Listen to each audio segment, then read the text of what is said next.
GBS हा एक autoimmune disease मध्ये मोडला जातो बऱ्याच. जसं आता पुण्यामध्ये जे बघतोय आपण, पुण्यामध्ये जे जीबीएस आलाय, तर हा कॅम्पॅलोबॅक्टर जेजुनी नावाचा जो बॅक्टेरिया आहे, तर हा जो बॅक्टेरिया काय करतोय ना, स्पेसिफिक इंडिव्हिज्युअल्सला, म्हणजे जसं की जुलाबचे लक्षणं त्याच्यामध्ये दिसतात लोकांमध्ये, त्याच्यामध्ये रक्त जाताना दिसतंय, वॉमिटिंग्स आहेत, ताप येतोय, आणि असं होत होत नंतर त्यांच्या बॉडीनी जी इम्युन सिस्टीमनी जी त्या बॅक्टेरिया अगेन्स्ट जी फाईट करायला सुरुवात केली आहे, त्यामध्ये काय होतं, कुठेतरी आपली पेरिफेरल नर्वस सिस्टीम जी आहे ती अफेक्ट होते.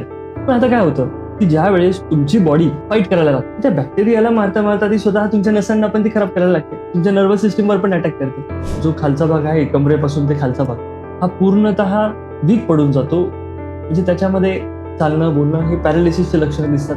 हळूहळू करत रेस्पिरेटरी सिस्टीम सुद्धा अफेक्ट होते, गिळायला सुद्धा आपल्याला त्रास होतो गिळ्याने, आणि मग कुठेतरी रेस्पिरेटरी फेल्युअरला सुद्धा सामोरं जावं लागतं. त्यावेळेस व्हेंटिलेटर सुद्धा लागू शकतं. इतका जीबीएसचा प्रभाव आता बघायला